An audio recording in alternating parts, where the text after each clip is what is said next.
How is everybody doing? We're going to take a look at Genesis, the Peter Gabriel era, on Charisma.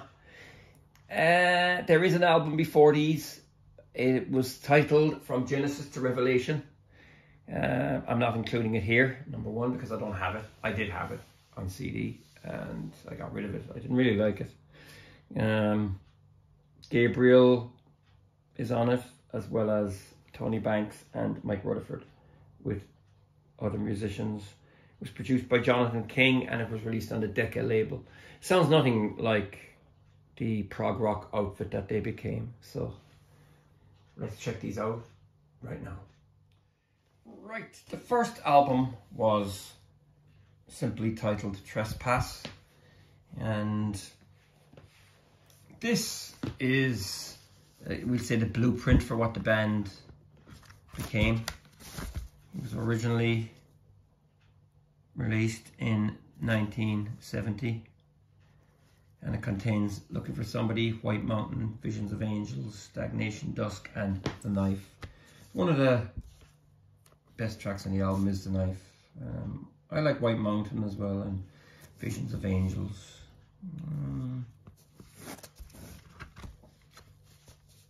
There you go, that's the Charisma pink label. This is the 2007 Nick Davis remix. I had this years ago. I had the old version of it and it didn't sound great. It was muddy, not very nice, and as well as that, the CD artwork was butchered. It was absolutely horrendous. But I had it in a little box set with picture discs. I sold it. I should have kept it really, but yeah. So like on this one you've got Peter Gabriel, and he was the vocalist. Anthony Phillips was the guitarist. Anthony Banks, keyboards. Mike Rutherford, acoustic 12-string electric bass, and John Mayhew drums, percussion. This was produced by John Anthony, recorded at Trident Studios. The Nick Davis mix definitely puts this above the rest. I know they were put out on vinyl as well. I only bought these recently because I had the originals years ago and stuff like that, and I just wanted to get back into the Gabriel stuff. I wanted to hear it properly with these.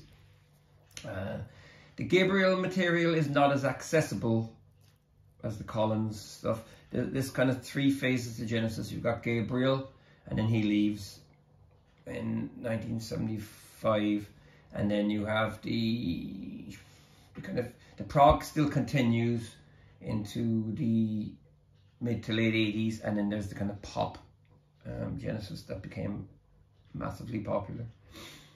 So there you go. So that's Trespass. It's a good album. A lot of people love this and they say it's one of the best ones, but for me it's not a bad album. The more I listen to it, the more I like it, but it's a slow grower, you know. Album number 2, Nursery Crime.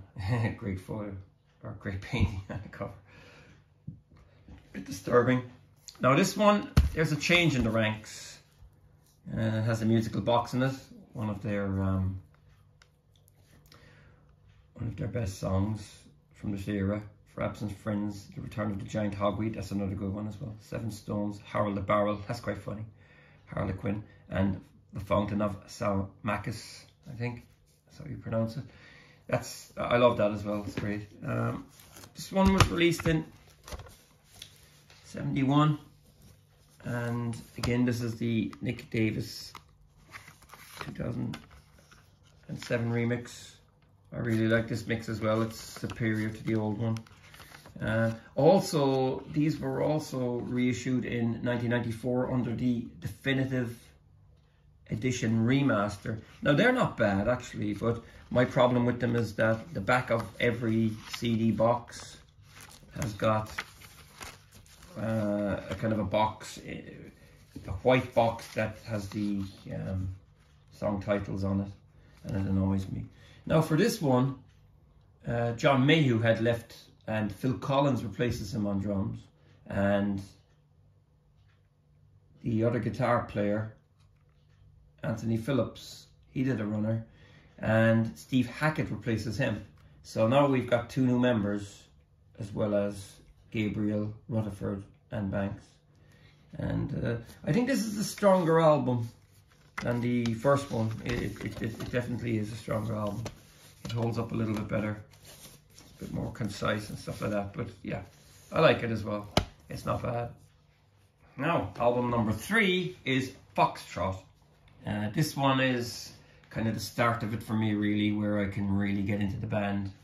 I love this, and this Nick Davis remaster is fantastic. I think that's 2000 and it says 2008, but I think all of them were done in 2007. They were reissued. Yeah, I had the 80s version of this, and again, it didn't sound great. It sounded better than the first 2, but this has Watcher of the Skies on it, and I absolutely love that. That's a fantastic track. It builds up really well. Phil's drumming on that is fantastic. Timetable, it's a nice kind of a slow track. It's good. Get 'Em Out by Friday, that's another very popular Genesis track. Can Utility and the Coastliners. Then you have Horizons, which is kind of an acoustic guitar piece, and then The Majestic Supper's Ready. That took up almost one side of vinyl LP because it's a suite of songs. There you go, that's the Mad Hatter label. And again, with these reissues, like all of the Genesis reissues on CD, you don't really, you know, I mean, okay, you get the kind of original album artwork in these, but there's no, you know, there's no sleeve notes or anything like that, you know what I mean? But yeah, this is a great album. I really like this one. I turn it up loud, Watch of the Skies. It steam rolls into the room. Yeah, this was a great album, released in '72. Yeah. This was produced by David Hitchcock and Genesis, engineer John Burns. Yeah, I like this one. Yeah, it's, I'd say out of the first 3, I think it's the strongest, and it's my favorite out of the first 3. Next up is Genesis Live. Okay, this was released back in 1973. It only has 5 tracks on it. It was recorded for radio show in the States, as far as I know. It has Watcher of the Skies on it. It's fantastic. Get 'Em Out by Friday. The Return of the Giant Hogweed, Musical Box, and The Knife. I think Supper's Ready was recorded as well for during the performances. I think it was recorded in 2 venues. It's a pity that it wasn't a double. You know, maybe with another couple of tracks as well as Supper from the earlier albums. These are the things I'm talking about. You know, they're okay on, you know, neutral backgrounds and stuff like that, but some on albums, on other albums, they kind of cover artwork just on the back of the box, but it's annoying. I only got this recently because I had it. I bought it back in '94. This is a reissue. I'm not sure if they've remastered these. I know there's a live box that came out, but this seems to be the DEF, yeah, definitive edition, and it's good. You know what I mean? It's a nice snapshot of the band live at the time, and I like it. Great live. Yeah. The definitive edition reissues as well. A lot of people get confused. They go from Trespass all the way up to 3 Sides Live. They didn't do Genesis 1983 or Invisible Touch 1986, and they didn't do We Can't Dance or The Longs and the Shorts. It's just all the other albums, even the live ones, 3 Sides Live, Seconds Out, they were all done. They didn't remaster from here on, the bottom line more or less, but they were all done on the Nick Davis reissues. I'm not sure about these, again, the live stuff. Yeah. So there you go. That's Genesis live. Next up is Selling England by the Pound. Oh yes, this is a fantastic album. I would say it's probably my favourite of the Gabriel era. Is it better than Foxtrot? In some ways it is, in some ways it isn't. I only got this yesterday because I had the old version of it one time and it was horrible the way they chopped up I think they put in this horrible big text and stuff like that. But this sounds absolutely fantastic. You know, the song quality of this one, it really is nice to listen to. Starts off with Dancing with the Moonlit Night. I Know What I Like in Your Wardrobe. That's a great, it's kind of like one of their first pop songs really. Fair to Fifth, probably the best thing on the album. It's kind of more or less an instrumental. There is some lyrics in it. More Fool Me. Phil Collins sings on that one as a lead vocalist. Battle of Epping Forest, that's good as well. After the Ordeal and the Cinema Show. That's another long one, it's fantastic. And Isle of Plenty. But yeah, this is a fine album. And again, this sounds fantastic, you know, because I have a vinyl copy of it, and it's pretty old, and it sounds quite dull. But I haven't bought any of the Nick Davis reissues on vinyl. No. But yeah, I can highly recommend this. A lot of people don't like the remasters and stuff like that, you know, but no, I had the old one and it sounded terrible. Yeah, there's no comparison. This is a fantastic sounding edition of Selling England by the Pound. And finally, we come to The Lamb Lies Down on Broadway. Now, it's a concept album. It was a double at the time, and it's a bit long-winded, I will say. There's some great songs on it, but the whole thing was Peter just went off and wrote the story and the lyrics and stuff like that, isolating himself from the band. They were going to make a movie out of it as well. Some director, not the band and stuff, but it sounds good, you know. Even the quality of the recording, it sounds good. This one is the definitive edition remaster. I had this back in '95. I think I bought it. I sold it again, or I lost it. I can't remember where it went, but I bought this again recently.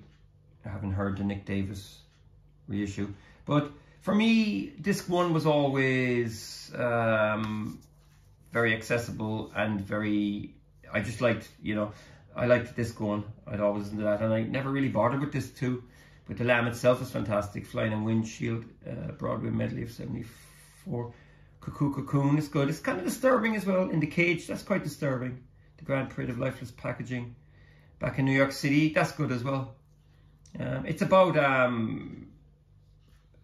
guy from Latin America, and he's in New York. I think Rail or something is his name. The story is a little bit, I don't know. It doesn't seem to work. You know, it's quite ambitious, but it's, you know, it's not by no means a masterpiece, but it's a flawed one. You know. Hairless Heart, that's kind of an instrumental. That's absolutely fantastic. I love that. Really good. Counting Out Time is good. Carpet Crawlers is great. The Chamber of 32 Doors is very good as well. But the rest of it, I'm a little bit unfamiliar with. I listened to it again during the week, and like I said, there's some great music on it. You know what I mean? The band are on fire here. Colin's drumming is good enough. But again, I always just liked disc one. I think it would have been cool as a single album. Really would have been cool. You know, if you had take, you know, 12, 13 of the best tracks completely. I think that was from the original story. You know what I mean? I didn't even bother ever reading it. There's the lyrics. And the advertising spiel for the definitive editions. And that's it really. So that's The Lamb. And then Peter Gabriel left, and everybody thought that Genesis were doomed. but how wrong they were, because they actually regrouped and they released A Trick of the Tail, which is, in my mind, it's again a step up from the Gabriel stuff. Whether it's better than Foxtrot or Selling England, it's a fantastic album and I really like it. Everything on it is good. It's one of my favourites of the Phil Collins era, when Phil took over on vocals. So anyway, that's all I got to say. That's Genesis on Charisma on compact disc. I hope you enjoyed this video. If you do, smash the like button. Feel free to subscribe and take care.